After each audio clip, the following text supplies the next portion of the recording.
so happy I threw you out, stupid woman! Come with me, I'll help you both into the car. The day Daniel Okoye destroyed his own life didn't begin with shouting, police sirens, or a courtroom battle. It began quietly, at a red traffic light. Lekki was loud that afternoon. Horns blared. Engines growled. Heat rose from the road in heavy waves. Inside a sleek black SUV, Daniel sat in cool air conditioning, scrolling through messages about deals, upgrades, and the life he believed he deserved. Then his eyes lifted, and he saw her. A woman crouched on the pavement. Her dress was torn. Her skin was dusty.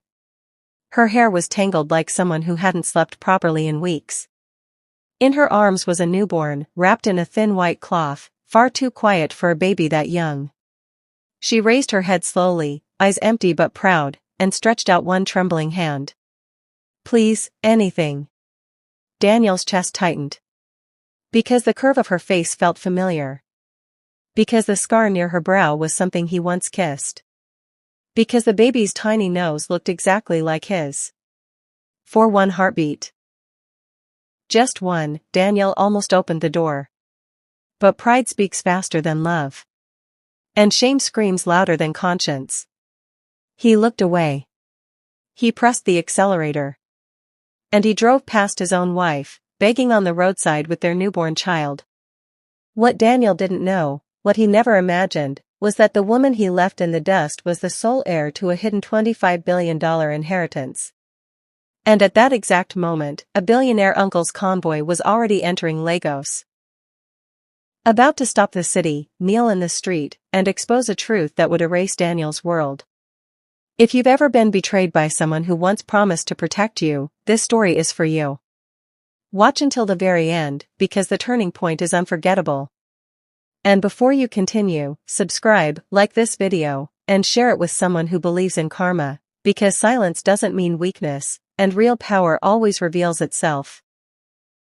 Grace Okoye used to laugh easily, the kind of laugh that filled a room without trying, the kind that made strangers turn and smile because it sounded like hope. Before the money, before the suits, before the tinted windows and the new friends who spoke as if life was a competition, Grace's laughter was Daniel Okoye's favorite sound. He used to chase it. He used to live for it.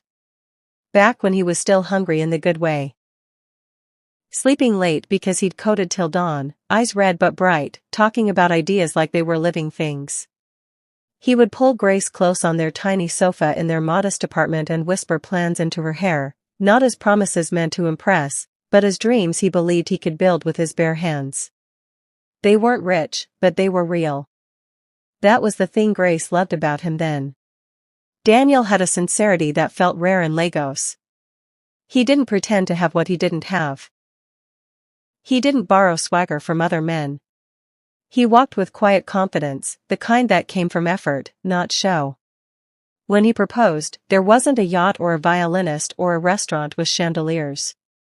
He proposed at home on a night when Nipa took light and they sat on the balcony under a warm sky, sharing a bottle of malt and laughing at the mosquitoes. Daniel brought out a simple ring and said, almost shyly, I don't have much yet, but I have you. And if you believe in me, I'll spend my life proving you didn't make a mistake. Grace said yes without blinking. Her life was hustle, too. She sold fabrics, beautiful Ankara, lace, velvet, sourcing from traders who respected her because she was honest and always paid. She built a small online business with her phone, sending pictures to customers, packaging orders late at night, delivering sometimes by herself if dispatch riders canceled. She didn't mind the grind because it was hers. She loved watching her work grow. She loved the feeling of earning her own money, of being needed and capable. When Daniel's work kept him up, she would sit beside him with her laptop open, answering customers while he typed lines of code into the early hours. Some nights, they barely spoke. They didn't have to. Their silence felt like teamwork. Daniel used to look at her like he couldn't believe she existed. He would pause, rub his eyes, and say, when it happens, we rise together. He said it so often it became a kind of prayer.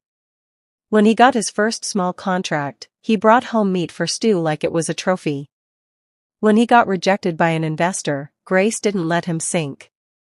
She reminded him who he was, reminded him why he started. She would say, "Your story doesn't end on a no." And Daniel would breathe again. Then it happened. Not all at once, not like lightning, but like a door opening slowly until suddenly there was no turning back. One meeting became two. Two became a pitch. A pitch became a small investment. A small investment became attention. Then the attention became a crowd. People started calling Daniel visionary. People who never knew him began claiming they believed in him from the beginning. Men started inviting him out, men with shiny teeth and louder laughter, men who spoke in polished accents and measured people's worth by their wristwatches. Daniel's phone became a constant vibration. His calendar filled. His days stretched. His nights disappeared. At first Grace was happy. She thought, this is what we prayed for. She celebrated every win, even the ones she didn't fully understand. When Daniel landed a bigger investor, she danced in the kitchen with flour on her hands. When he signed his first real office lease, she helped him pick out curtains like it mattered. She didn't envy his success, she felt part of it. Because she was.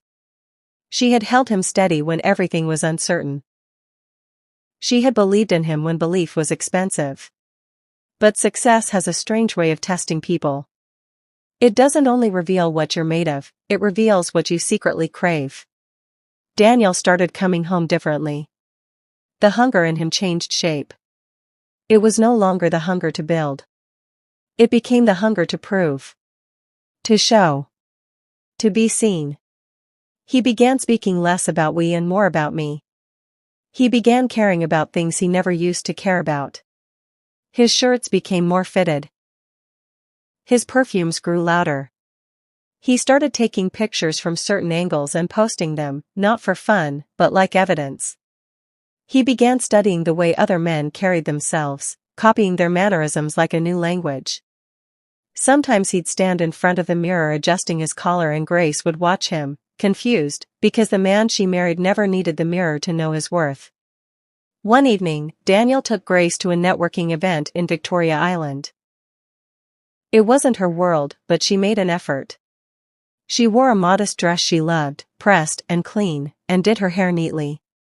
She even practiced smiling the way women in those spaces smiled, soft, careful, like they were always being watched. The room was full of glass and bright lights and voices that sounded like money. Grace stayed close to Daniel, not because she was afraid, but because she didn't want him to feel alone in a room full of sharks. Then one of Daniel's new friends. A tall man with a foreign accent and a laugh that didn't reach his eyes, asked Grace where she was from. Grace answered naturally.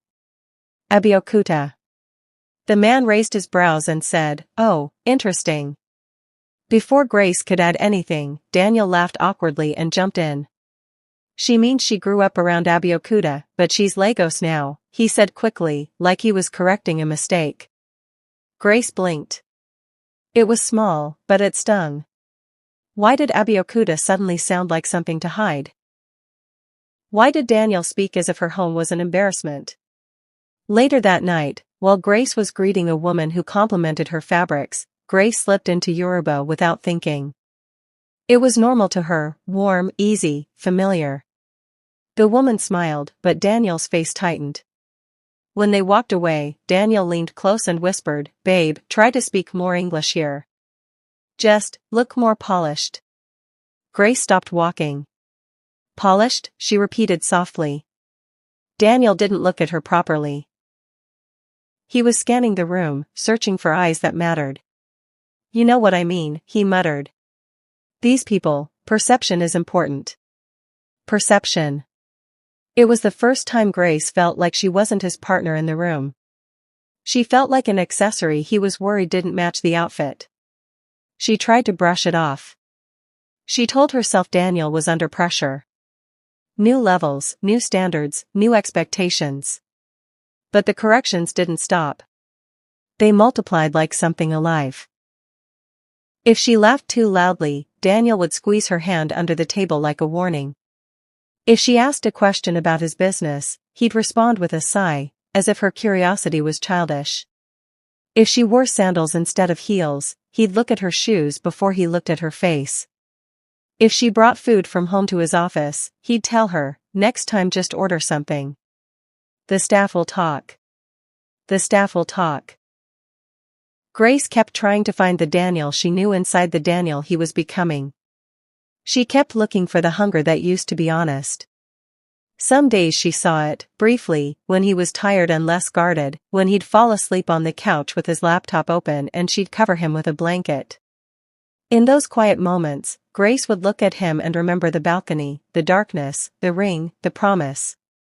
She would remind herself that people change under pressure and that love meant patience. But then the new friends kept coming. The dinners. The invitations. The subtle poison of comparison. Daniel began making jokes about Grace in front of people, small jokes, half smiles, the kind that made her look like the one who couldn't take a joke if she reacted. "My wife still likes buying fabric like she's at Balagan Market," he said once, laughing, while a group of women smiled politely. Grace smiled too, because what else could she do? But her cheeks burned. She wanted to say, "That fabric paid our rent when you had nothing. That fabric fed you when investors said no." She didn't say it. She swallowed it like a stone. At home, Grace tried to talk. She chose soft moments, the ones she thought were safe.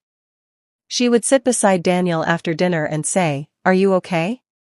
You've been different." She wasn't accusing. She was reaching. Daniel would glance at his phone and say, "I'm fine. I'm just busy."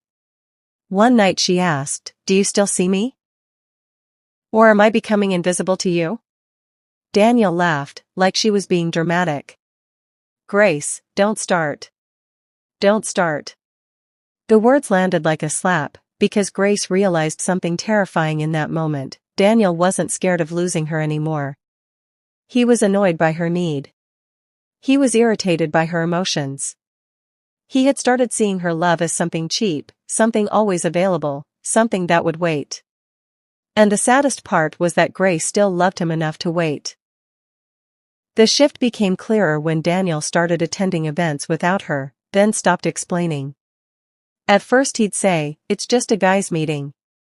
Then it became, "It's work." Then it became nothing at all. He would return home late smelling like a place Grace had never been. When she asked where he'd been, he'd answer with a question, "Why are you interrogating me?" Grace began to question herself. Was she being too sensitive? Was she holding him back? She started shrinking in small ways.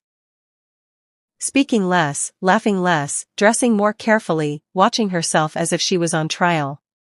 She hated that version of herself.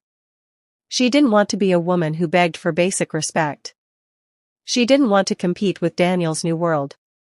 She wanted her husband. The day love became embarrassing was not the day Daniel cheated. It wasn't even the day he raised his voice. It was the day Grace watched him scan a room full of strangers, eager for approval, while she stood beside him holding everything they built, and he treated her like the one thing he wished people wouldn't notice. Grace didn't cry that night. She just lay awake staring at the ceiling, listening to Daniel breathe, feeling a quiet fear bloom in her chest. Because when a man starts correcting you in public, it's not about grammar. It's about ownership. It's about power. And Grace was starting to realize Daniel wanted power more than he wanted love. She didn't know yet how far he would go. She didn't know a polished smile named Vanessa was already circling his pride like a blade. She didn't know that the "we rise together" man was turning into the kind of man who would one day look at her in the dust and choose to drive past. But that night, in the dark, Grace made a small decision without even speaking it aloud. If love could be treated like something cheap, then she would stop spending her dignity to keep it alive. And somewhere deep inside her, a voice she hadn't heard in a long time whispered a warning she didn't yet understand. This is only the beginning. Vanessa Cole entered Daniel Okoye's life quietly, the way certain disasters do, not with noise, but with polish. She didn't announce herself as trouble. She arrived smiling, poised, dressed in confidence and expensive taste, the kind of woman whose presence changed the temperature of a room. Daniel met her at a private dinner hosted by one of his new investors, a long table lined with men who measured each other in subtle ways: cars, accents, watch brands, future projections. Grace wasn't invited. Daniel told himself it was just business, and at the time, he believed it. Vanessa sat 2 seats away from Daniel, close enough for him to notice her perfume, sharp, clean, unforgettable. When Daniel spoke about his startup, she leaned forward like every word mattered. When he cracked a joke, she laughed just a little too loudly, the kind of laughter designed to be heard by people who decide things. Later, when someone asked Daniel about his background, Vanessa jumped in smoothly, saying, "What makes him special is how far he's come." Visionaries always rise beyond their origins. Daniel felt something warm and dangerous bloom in his chest. She called him a visionary again later, privately, as if it were a fact she had discovered herself. She spoke about growth, elevation, next levels. She talked like a woman who belonged in rooms Daniel wanted to dominate. She didn't flirt openly. She didn't have to. She offered validation wrapped in ambition, and Daniel drank it without noticing the cost. When he got home that night, Grace asked how the dinner went.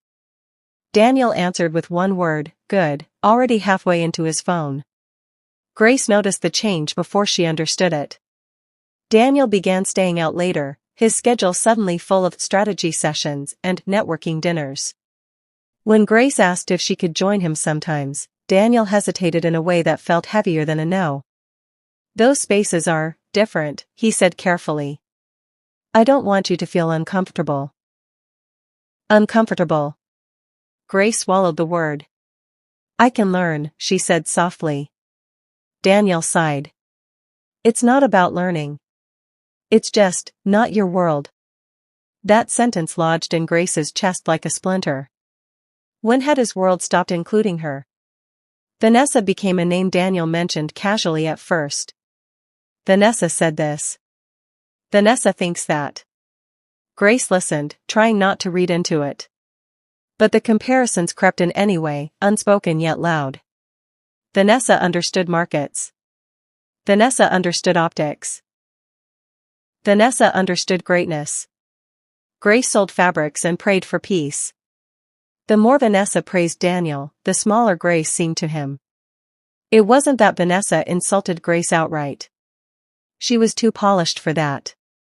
She simply framed Grace as someone who meant well but didn't get it. She'd say things like, "Some people are comfortable where they are, and that's okay," and Daniel would nod, thinking of Grace without wanting to admit it.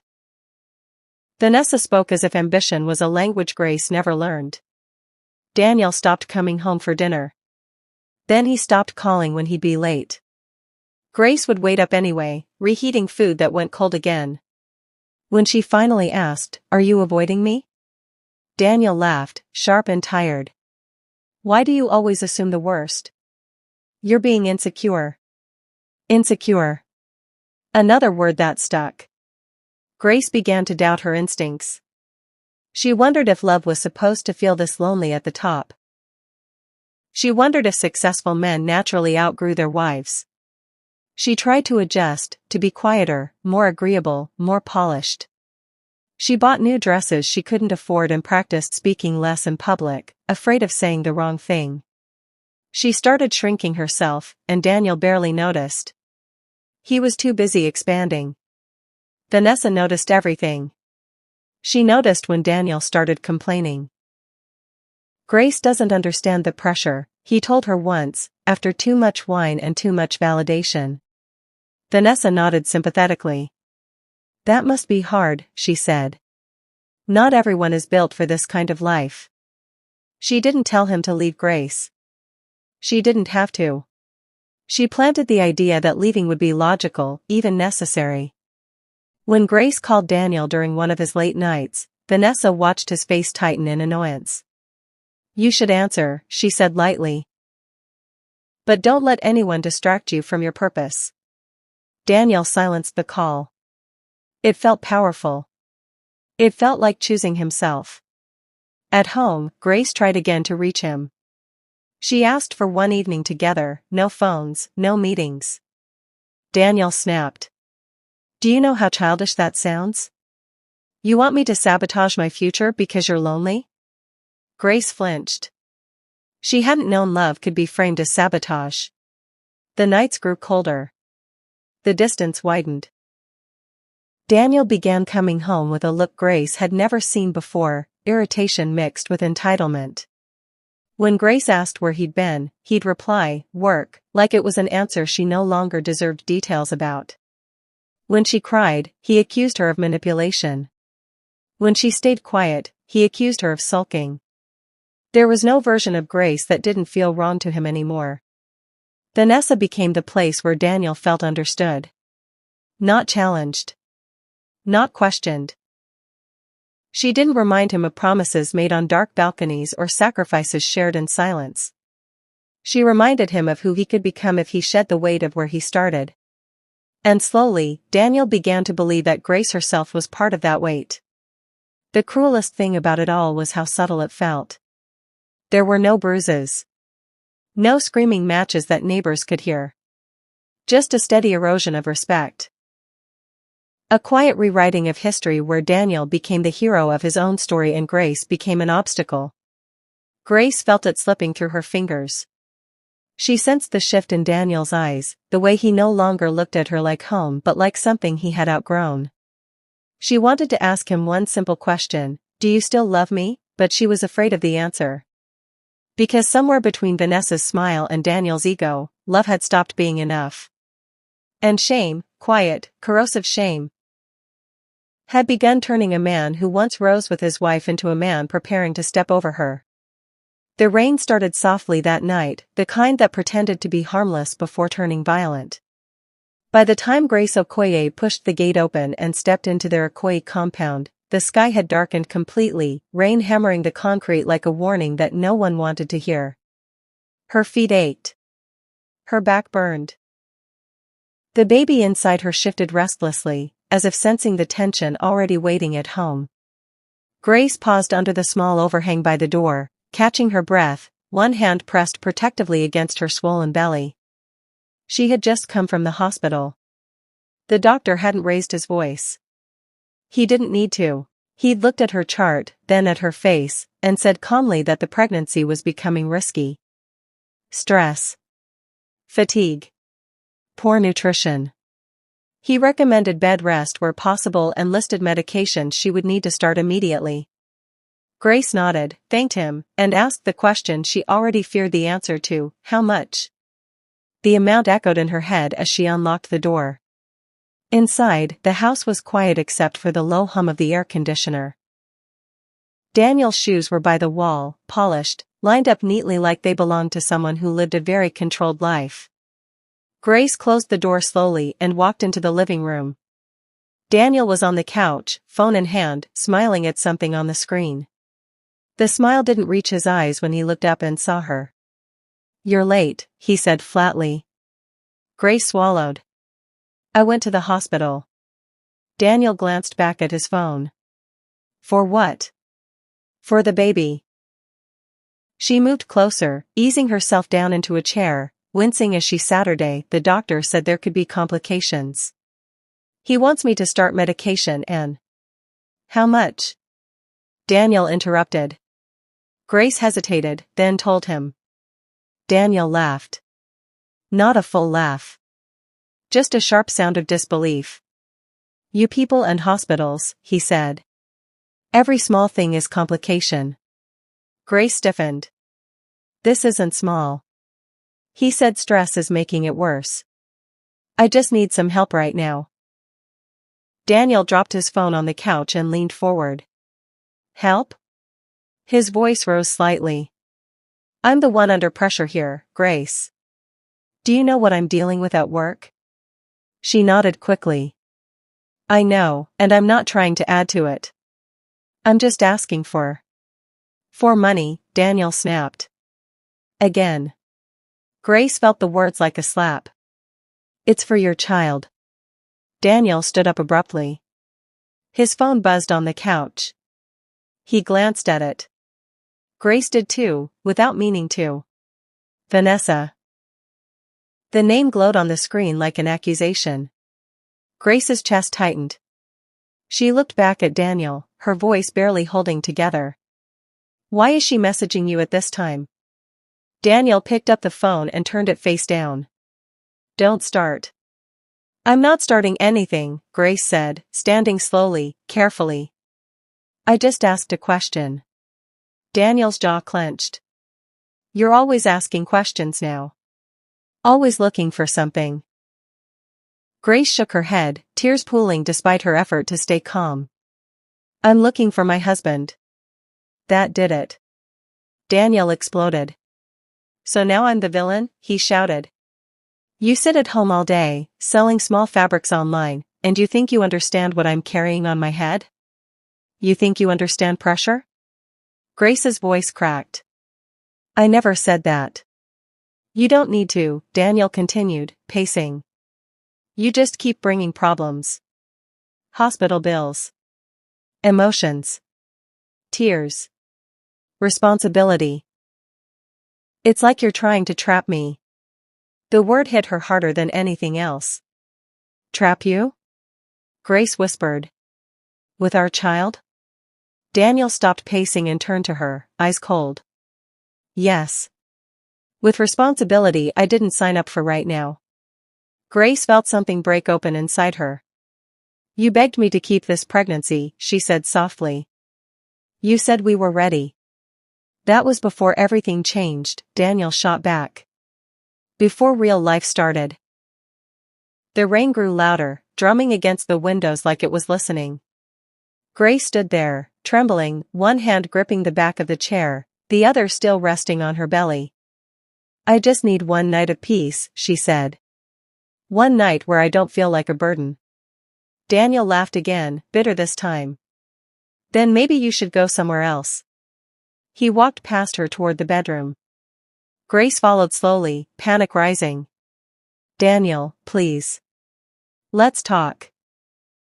He reached the wardrobe, yanked out the small suitcase Grace used for deliveries, and dumped its contents onto the bed, clothes, folded carefully, spilling everywhere. Grace froze. What are you doing? She asked, her voice shaking. Daniel grabbed the suitcase, shoved the clothes back in without care, zipped it halfway, and dragged it back into the living room. He dropped it at her feet. Go, he said. Grace stared at the suitcase like it wasn't real. Go where? Daniel didn't hesitate. Go to your uncle's village house since you like suffering. The words were cruel, precise, rehearsed. Grace felt her knees weaken. Daniel. I'm pregnant. And, he snapped. So what? Should I clap for you? Tears slid down her face now, unstoppable. She reached for him, not angrily, not desperately, just human. Please, she said. Just tonight. I'll leave in the morning if you want. Just don't send me out like this. Daniel opened the door. Cold rain rushed in, splashing across the floor. The outside light flickered as thunder rolled in the distance. Grace turned toward the door, then back to him, disbelief etched across her face. You can't be serious, she whispered. Daniel stepped aside. I'm done. For a moment, Grace stood frozen, hoping, foolishly, that he would say it was a mistake. That he would close the door. That he would see her. But Daniel didn't move. He didn't look at her belly. He didn't look at her tears. He looked past her, already somewhere else. Grace bent slowly, picked up the suitcase, and lifted it with difficulty. The zipper caught. She struggled, breathing hard, the weight pulling at her arms. Daniel watched without helping. The door across the compound creaked open. A neighbor, an older woman who had greeted Grace kindly many times, stood at her doorway, drawn out by the shouting. She watched silently, eyes wide, hands clasped together. Grace saw her. Their eyes met. Shame burned hotter than the rain on her skin. Grace stepped outside. The rain soaked her dress immediately. The night air was cold and heavy. She turned back one last time. "Daniel," she said quietly. "I hope one day you remember this moment."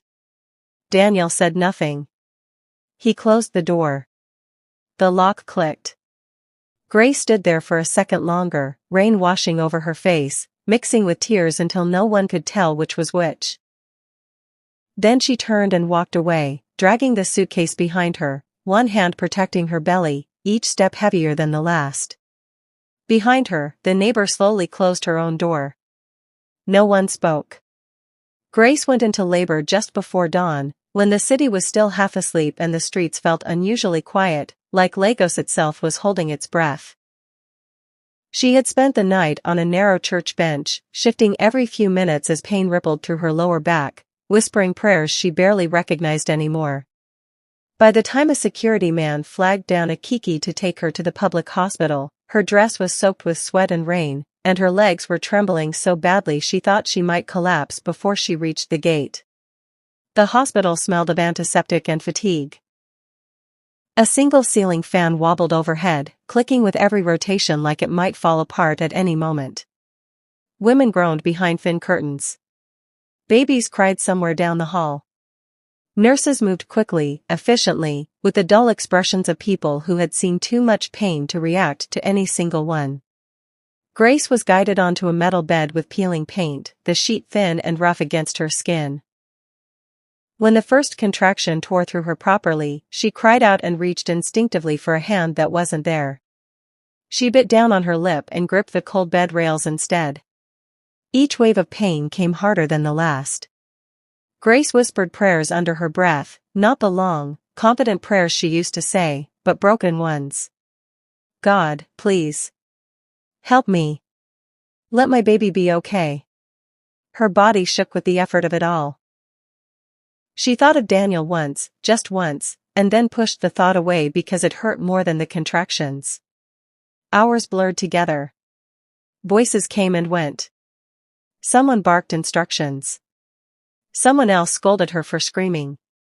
Grace focused on breathing, on surviving the next minute.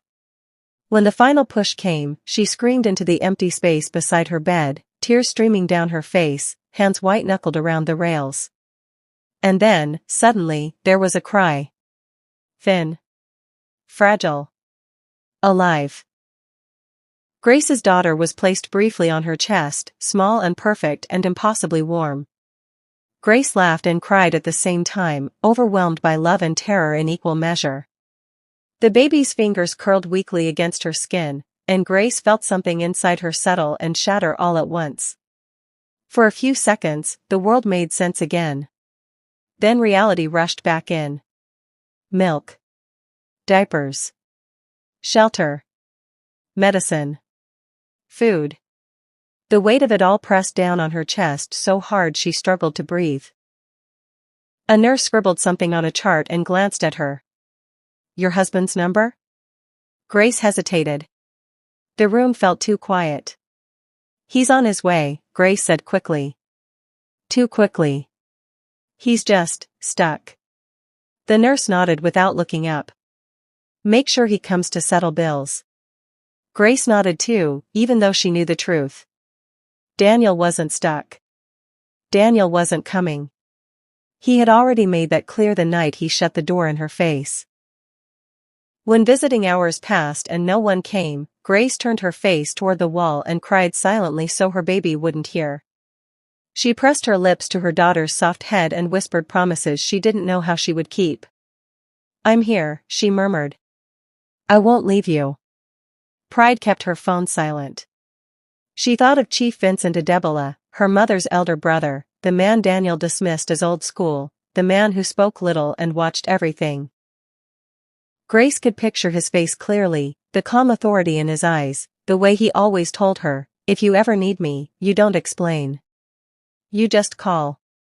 But shame wrapped itself tightly around her fingers. Daniel had laughed at Vincent's values, his quiet ways. Grace didn't want to prove Daniel right by running back defeated. "I'll survive first," she told herself. "I'll call later." Later felt safer. Later felt dignified. Later never came. She was discharged 2 days later with a small bag of supplies and a warning to rest as much as possible. Grace stepped out into the sun with her daughter bundled tightly against her chest, the hospital noise fading behind her. The city moved on without noticing her. Cars sped past. Vendors shouted. Life continued. Grace slept wherever she could. Some nights it was on a church floor, other nights on a thin mat borrowed from strangers who took pity on her. She learned how to breastfeed while hungry, how to stay awake through the night with a baby who startled at every loud sound, how to wash clothes in public bathrooms without anyone noticing. She learned which security guards were kind and which streets were dangerous. She learned how invisible a woman could become once society decided she had nothing left to give. Sometimes, in the quiet moments just before dawn, Grace would look at her daughter's sleeping face and wonder how love could be this strong and this lonely at the same time. She would imagine Daniel walking through the hospital doors, imagine him holding their child, imagine apologies and explanations that never came. Then she would force herself to stop imagining. Hope, she was learning, could be dangerous if you fed it too much. Days turned into weeks. Grace grew thinner. Her eyes grew older. Her pride grew heavier. She passed by phone booths and resisted the urge to call the one number she had sworn she wouldn't dial until she was ready. She told herself she was protecting her dignity. But the truth was simpler and sadder. She was afraid of hearing disappointment in Vincent's voice, afraid of admitting that endurance had limits. Still, she survived. And every time her baby opened her eyes and searched Grace's face, Grace found just enough strength to stand up again. If this story has touched you, if you've ever known what it means to suffer quietly, to choose dignity even when it costs you, pause for a moment. Like this video. Subscribe to the channel. And share this story with someone who believes that silent strength still matters. Because this is only the beginning. Lagos didn't pause for Grace Okoye. It never did. The city moved the way it always had, fast, loud, impatient, like suffering was background noise and survival was a private responsibility. By the time her daughter was 3 weeks old, Grace understood something she had never known before. The city could swallow a woman whole and keep moving without a ripple. On good nights, she slept in churches. Not the big ones with air conditioning and ushers in uniforms, but the smaller prayer halls tucked behind markets and side streets, where the floors were cold and the benches hard, but at least there were walls.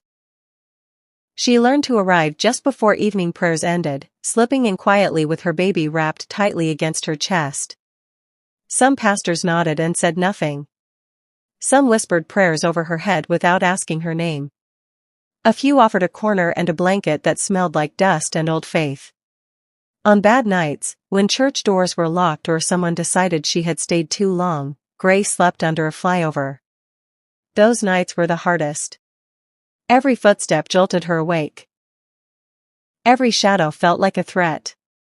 She kept her back against concrete, her baby pressed to her chest, one arm curved protectively around that small body like a shield. She didn't sleep deeply anymore. She learned to rest in fragments, listening even while her eyes were closed. She learned which sounds meant danger and which were just the city breathing. Morning always came too quickly. Grace would wash her face in public bathrooms when she could, using cold water and her hands because mirrors had become dangerous. She didn't want to look too closely at the woman she was becoming. She would adjust the cloth around her baby, check that her daughter was warm, and step back into the stream of people who pretended not to see her. Some people dropped coins without slowing down. They didn't look at her face. They didn't look at the baby. The money landed near her feet like an obligation fulfilled, not a connection made. Grace whispered thank you anyway, because gratitude was safer than pride. Other people offered food, but not without commentary. Take, but next time don't open your legs for useless men. God is punishing you. Why didn't you stay in your village? Once, a woman at a bus stop stared at Grace for a long moment, then hissed, you like men's money, now see you. The words burned more than hunger. Grace didn't respond. She never responded. She swallowed the shame, tucked it deep inside, because her baby needed warmth more than her pride needed defense. She learned to make her face blank, to keep her eyes soft but distant. She learned that anger drew attention, and attention could be dangerous. There were kind moments too, rare, fragile things she held on to like treasures. A security man who let her sit near a gate during the rain. A woman who slipped her a loaf of bread without saying a word. A bus driver who waved her away when she tried to pay. Those moments reminded Grace that kindness still existed, even if it was quiet and fleeting. Survival became a system. Grace learned which security men were kind and which ones enjoyed power too much. She learned which streets were dangerous after dark and which ones stayed lit late into the night. She learned that mornings had softer hearts than afternoons, and that people were more generous before they had been disappointed by the day. She learned how to rock her baby gently while standing for hours, how to breastfeed discreetly, how to soothe cries before they drew the wrong kind of attention. Admiralty Way became her spot. It was busy, rich, and indifferent, cars slowing just long enough to glance and then speed off toward destinations Grace no longer imagined herself reaching. The traffic lights there were long, and long lights meant opportunity.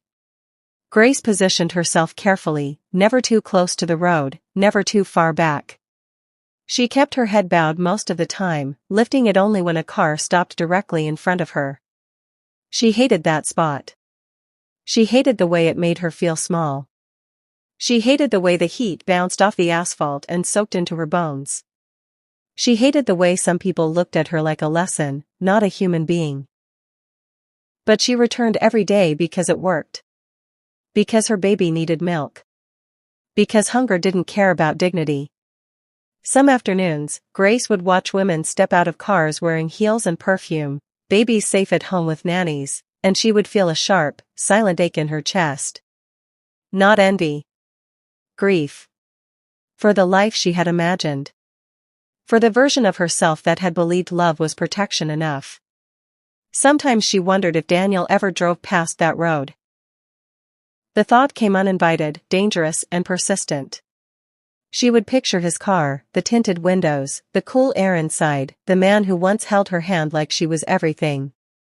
She would imagine him seeing her and not recognizing her, or worse, recognizing her and choosing not to stop.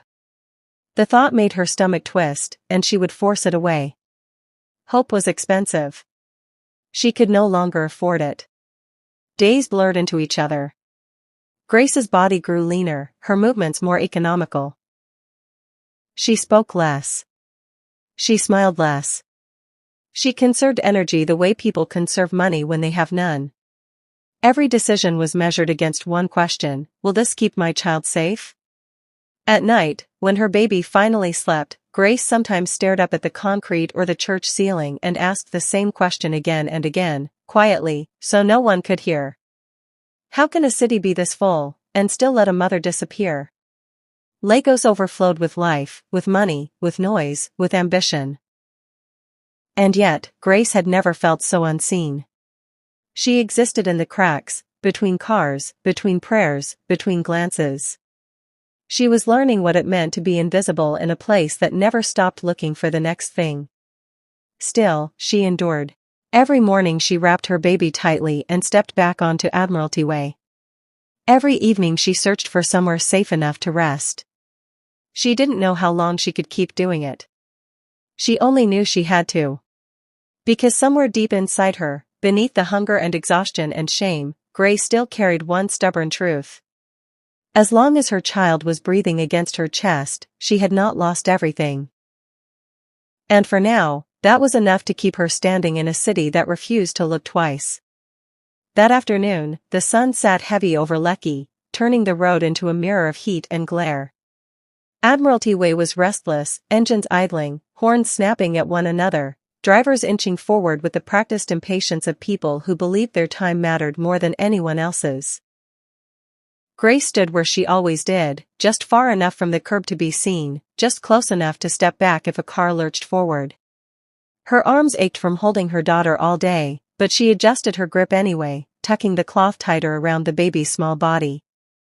A black SUV rolled to a stop beside her. At first, Daniel Okoye saw only what he had trained himself to see: another beggar, another problem that wasn't his, another reminder of a world he preferred to ignore. He leaned back in his seat, irritated, one hand on the wheel, the other tapping impatiently against the door. His phone buzzed with a message from Vanessa about a dinner reservation he couldn't be late for. He sighed and looked straight ahead. Then the baby shifted. It was a small movement, barely noticeable, but enough. The infant turned her face toward the window, eyes blinking against the light, and Daniel's breath caught in his throat. The nose, tiny, curved just so. The lips. Something in the way the child's brow furrowed. It was like looking into a distorted mirror. Daniel swallowed hard. His gaze dropped, almost against his will, and that was when he saw her properly. Grace. Not the Grace from memory, not the woman who laughed easily or stood beside him in quiet confidence, but still unmistakably her. Thinner. Worn down. Dust clinging to her dress. Eyes older than they should have been. She lifted her head at that moment, drawn by some instinct she didn't understand, and their eyes came dangerously close to meeting through the tinted glass. Time slowed. Daniel's mind screamed all at once. No. Impossible. Grace wouldn't. Grace couldn't. Shame flooded him so fast it felt like nausea. Shame for the night he threw her out in the rain. Shame for the way he had replaced her without looking back. Shame for pretending she had never mattered. Every excuse he'd built over the months cracked open in that single second. He felt exposed, cornered, like the truth had finally caught up to him. He could have opened the door. He could have rolled down the window and said her name. He could have asked one question, just one, and everything might have changed. Grace's eyes searched the car, not hopeful, not accusing, just tired. She took a small step forward and lifted her hand, palm open, not reaching for him, just reaching out. Her lips moved. Please, anything. Daniel's chest tightened so hard he thought he might choke. His hand shook on the steering wheel. He imagined the consequences in a rush, questions he couldn't answer, a reality he couldn't control, a past he didn't want to face. He imagined the life he had built crumbling under the weight of one admission. The light turned green. Daniel pressed the accelerator. The engine surged forward like a decision made in panic. The SUV moved past her, faster than necessary, as if speed could erase what he'd just seen. His heart pounded as he merged into traffic, breath coming shallow, eyes fixed on the road ahead. In the rearview mirror, Grace didn't chase him. She didn't shout his name. She didn't run after the car. She didn't curse him or collapse. She simply stood there, adjusting the cloth around her daughter, holding the baby tighter against her chest as if shielding her from something unseen. Her face didn't change. It was the face of a woman who had already learned not to expect mercy. Daniel drove on. His phone buzzed again. He ignored it this time. His palms were slick with sweat. His thoughts spiraled. He told himself it wasn't her. He told himself he'd imagined the resemblance. He told himself anything that would let him keep moving forward without turning back. But the road ahead felt suddenly narrow. Behind him, Admiralty Way swallowed Grace once more. The traffic flowed. The city forgot. Grace exhaled slowly, the moment already passing, already filed away in the place where disappointments went to rest. She kissed her daughter's forehead and whispered nothing at all. Because some betrayals are so complete, there is nothing left to say. And as Daniel disappeared into the noise of Lagos, running from the truth like it could not follow, he didn't know that the choice he had just made, the choice to drive past, was the final one that sealed his fate. The city moved on. But somewhere, unseen and unstoppable, the truth was already catching up. 2 hours after Daniel drove away from Admiralty Way, he was still trying to convince himself that what he'd seen wasn't real. He sat in his office high above the city, glass walls framing Lagos like a prize he had earned, replaying the moment again and again, the baby's face, the woman's eyes, the way his chest had tightened like something was tearing loose inside him. He told himself it was stress. Guilt.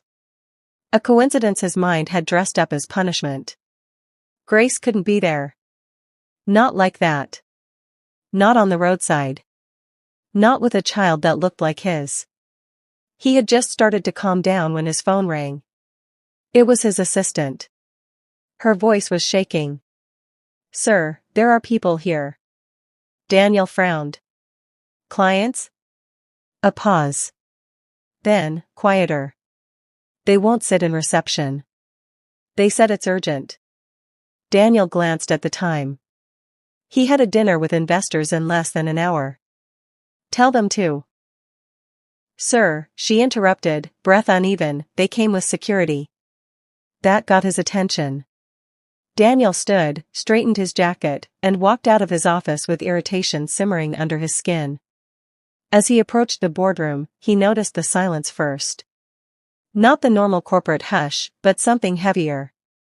The kind of quiet that presses down on your shoulders. The door was open. Inside, the air felt different. Men in dark suits stood along the walls, their posture alert but controlled. Two women sat at the long table with leather briefcases open, papers arranged with precise calm. At the door, unfamiliar security men stood like statues, hands folded, eyes scanning the room. And at the center of it all, seated at the head of the table as if he had always belonged there, was an elderly man in a simple red agbada. Daniel recognized him immediately. Chief Vincent Adebola. Grace's uncle. The old-school man Daniel had laughed at. The quiet man he had dismissed as irrelevant. The man whose name he hadn't heard in months because he had convinced himself it no longer mattered. Vincent looked up slowly. His eyes were calm. Not angry. Not rushed. Deep, steady, like water that didn't need to move to be dangerous. Daniel's mouth went dry. "Chief." "Vincent," Daniel said, forcing a smile that didn't land. "This is unexpected." Vincent did not return the smile. He did not raise his voice. He did not accuse. He did not insult. He asked one question. "Where is Grace?"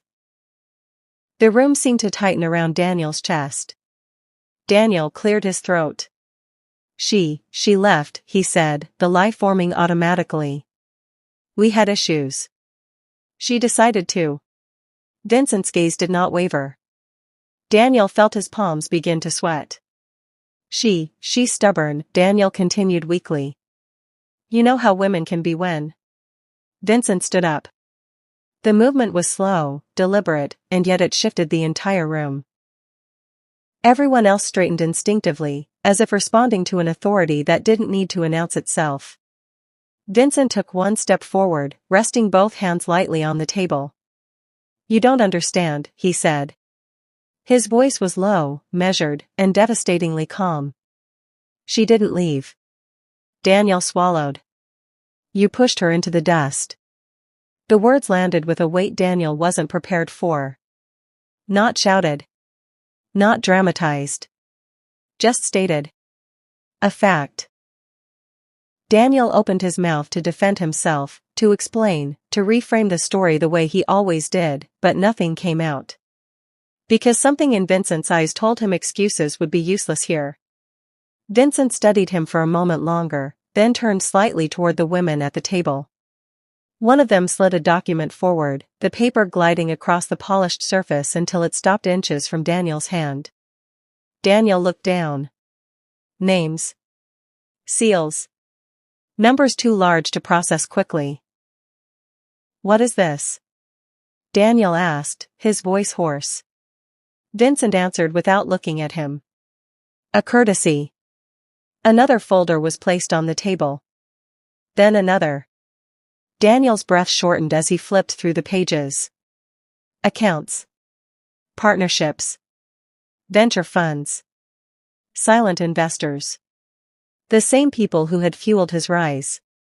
The same people who had returned his calls within minutes just days ago. "What's going on?" Daniel whispered. Vincent finally looked at him again. Everything you think you own, Vincent said quietly, rests on foundations you never bothered to ask about. Daniel felt dizzy. You see, Vincent continued, I don't move loudly. I don't announce myself. I prefer to watch. To wait. To see who people become when they think no one powerful is paying attention. Daniel's mind raced back, missed calls, sudden opportunities, doors that opened too easily.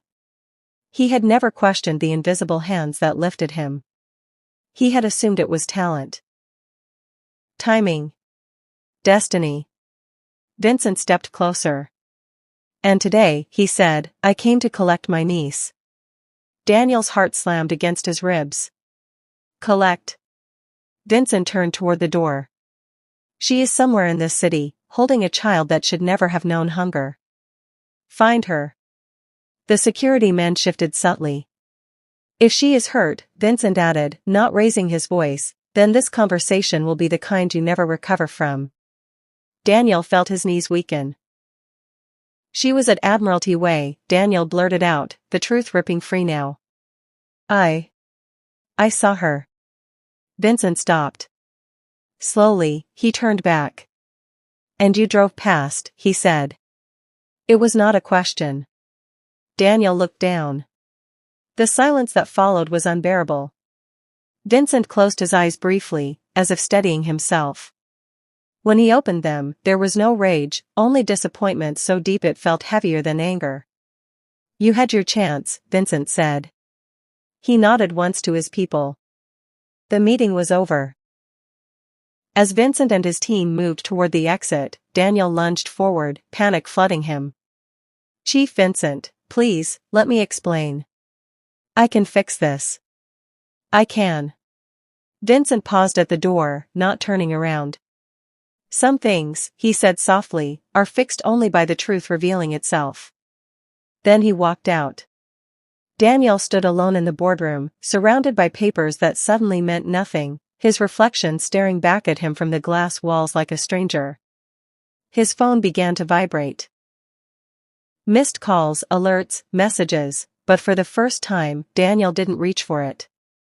Because somewhere in the city, a convoy was already moving. And the air was about to change. If this chapter made your heart race, don't stop here. Like this video. Subscribe for the full story. And share it with someone who believes that choices always come back, sometimes quietly, sometimes all at once. The convoy arrived on Admiralty Way without sirens, without shouting, without the drama Lagos was used to. It arrived the way true power always did, quietly, decisively, like the street itself had been summoned and obeyed. Black vehicles eased into traffic with practiced precision, forcing cars to slow, then stop. Drivers leaned out of windows. Pedestrians paused mid-step. Phones rose almost instinctively, as if everyone sensed that something irreversible was about to happen. Grace stood where she always stood. The sun had dipped slightly, but the heat still clung to the asphalt. She rocked her daughter gently, murmuring nonsense sounds meant only to soothe. She didn't notice the convoy at first. She was tired. Bone-tired. Her world had narrowed to hunger, shade, and the fragile rhythm of the baby's breathing.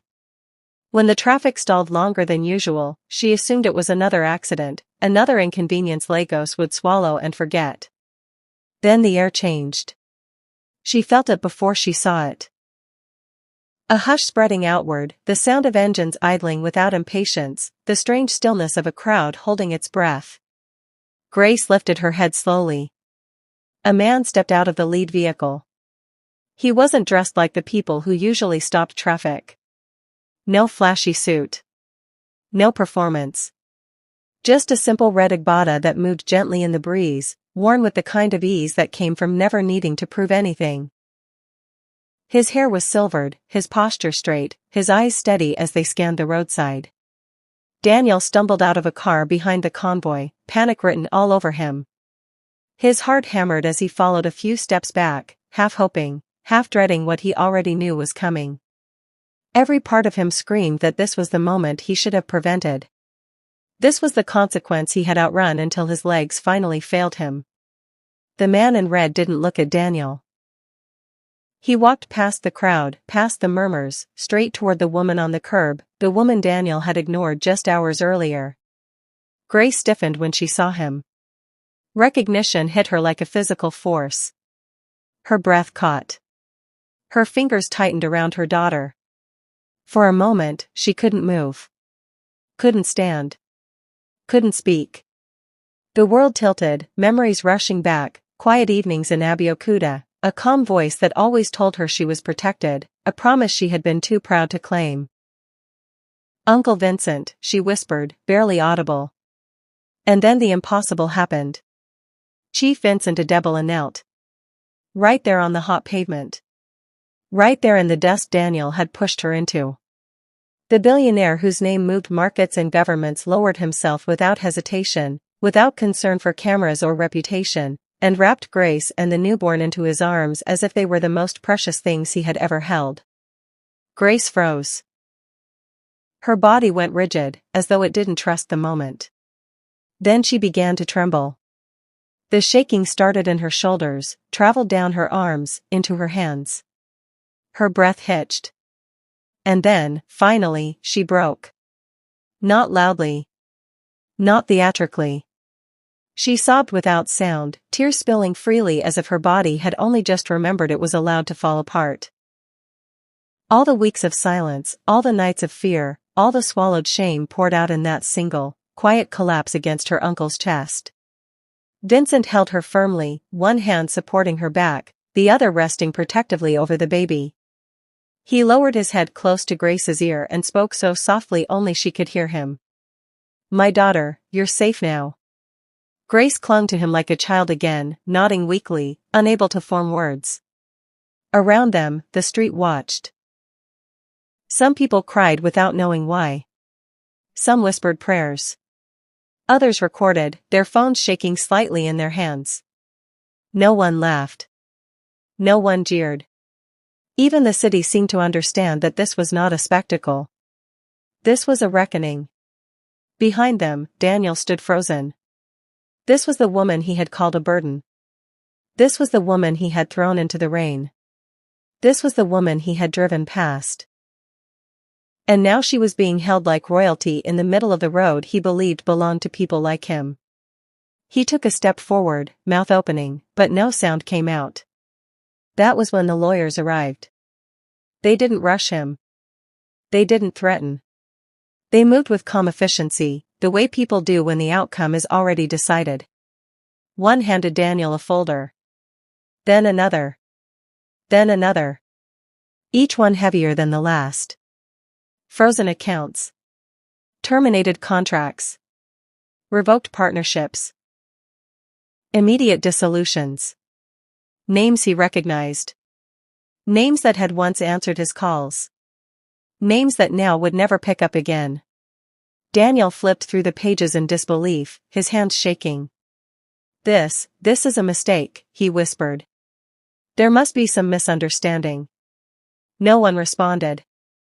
One of the lawyers spoke at last, voice professional, almost gentle. "These are not punitive actions, Mr. Okoye. They are corrections." Daniel looked up, wild-eyed, searching for Vincent.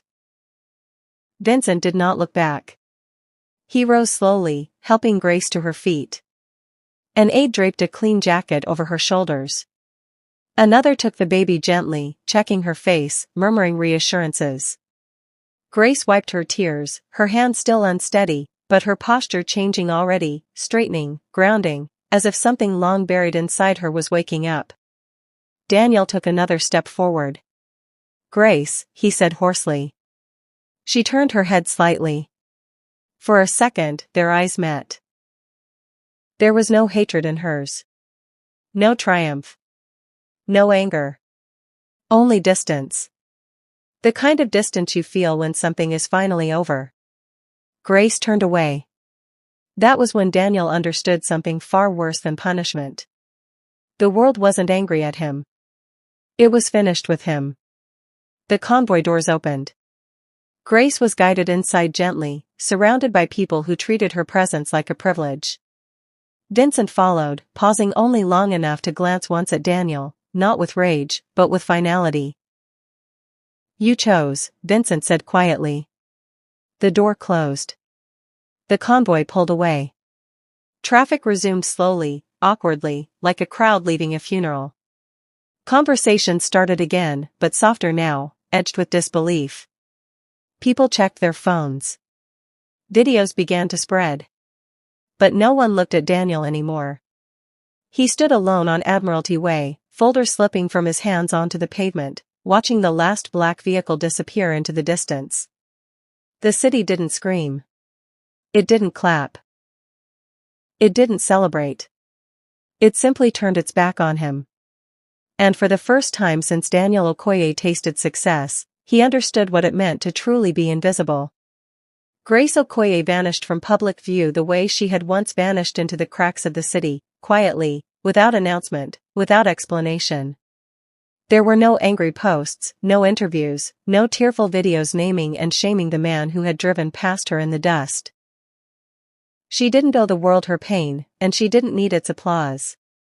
For weeks, her name became a rumor instead of a headline, a question instead of a spectacle. And in that silence, she healed.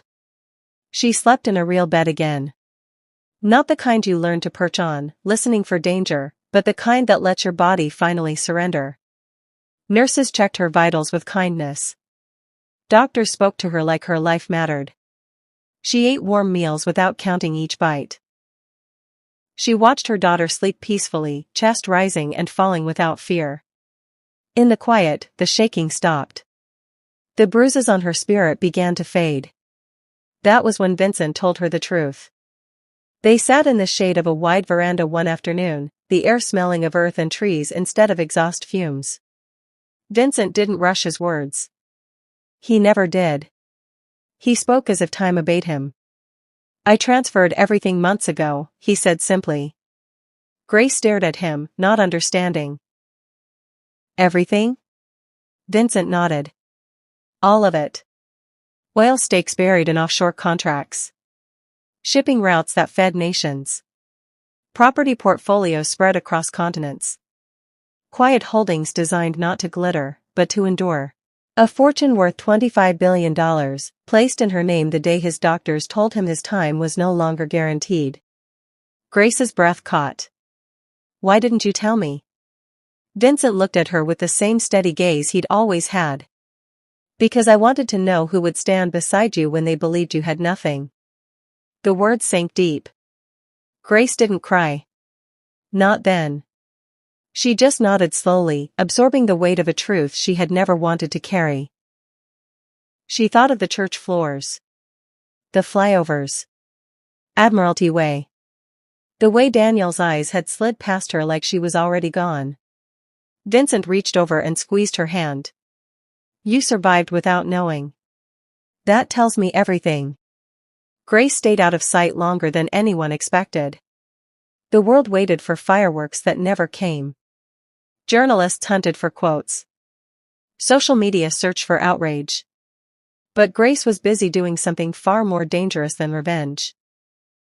She was deciding who she wanted to become next.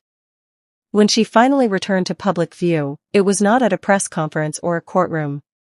It was at a restored ancestral estate outside Ibadan, land that had been in her family long before money learned how to scream. The walls had been rebuilt carefully, respectfully, preserving history instead of erasing it. The grounds were quiet, green, expansive. A place meant for healing. Grace stood there one morning, holding her daughter on her hip, watching women arrive, some with children of their own, some alone, all carrying the same tired eyes she had once worn. She had named the foundation simply. No grand slogans. No revenge baked into the mission. Medical care. Shelter. Job training. Legal help. Counseling. A place where women didn't have to beg for dignity. Grace spoke briefly at the opening. Her voice was steady, calm, unpolished in the best way. She didn't mention Daniel. She didn't tell her story in detail. She didn't need to. The women in front of her already understood it with their bodies. This is not charity, Grace said. This is restoration. The applause was soft. Respectful. Real. Daniel Okoye watched his life collapse in stages, like a building brought down by careful hands. First came the investors, calls unanswered, meetings postponed indefinitely. Then came the partnerships, quietly dissolved. Contracts restructured. Invitations that stopped arriving. He told himself it was temporary. A misunderstanding. A rough patch. Then Vanessa disappeared. Not dramatically. Not with an argument. Just absence. Messages left unread. Calls sent to voicemail. One final text, short, efficient, cold. I need stability. Take care. Daniel stared at the screen long after it went dark. His name still appeared online, but the tone had changed. He was no longer a rising star. He was a cautionary tale. A man who had flown too close to invisible power and fallen without anyone needing to push. Months passed. One evening, Daniel found himself standing outside the gates of a charity event he hadn't been invited to. He told himself he was only there out of curiosity. He told himself he didn't care. The estate was lit warmly, laughter floating through the air like something sacred. Cars pulled up and guests stepped out, well-dressed, purposeful, calm. Then a quiet ripple moved through the crowd. Grace arrived. She stepped out of a car with unhurried grace, her posture relaxed, her presence grounded. She wore no excess, no attempt to prove anything. Her daughter slept peacefully in her arms, safe, fed, loved. Vincent walked beside her, smiling softly, not like a man displaying power, but like one honoring legacy. Daniel's chest tightened. He watched her cross the courtyard, watched people greet her with respect, watched the way she belonged without trying. For a moment, just one. He imagined calling her name. Grace didn't look his way. Not even once. She passed by the gate, by the shadow where Daniel stood, as if the space he occupied was empty. As if he had never existed. And in that moment, Daniel understood something far more devastating than poverty. Being forgotten by the woman you broke hurts more than losing everything you stole. Grace didn't need to punish him. She didn't need to speak his name. She didn't need revenge. Her life had moved on. And Daniel was no longer part of it. That was the quietest revenge of all. Grace's story doesn't end here. What you've just witnessed is only the first half of the truth, the fall, the silence, the moment a quiet woman reclaimed her life without raising her voice. But what happens after the dust settles, after the cameras stop rolling, after Daniel realizes losing money was the least of his punishment? Because some consequences don't arrive all at once. Some arrive slowly. Personally. And painfully. In part 2, you'll see what happens when Daniel finally tries to crawl back into a world that no longer has space for him, when guilt turns into desperation, and when Grace is forced to make a decision that will change more than just her own life. So before you go, let me ask you something, and answer honestly in the comments. If you were Grace, would you ever allow Daniel to explain himself? Do you believe silence is stronger than revenge, or would you have exposed him publicly? Was Daniel's punishment enough, or is there more justice still coming? Drop your thoughts below, I read every single comment. Like this video if you believe quiet strength always wins. Subscribe and turn on notifications, because part 2 is coming soon, and you won't want to miss what happens next.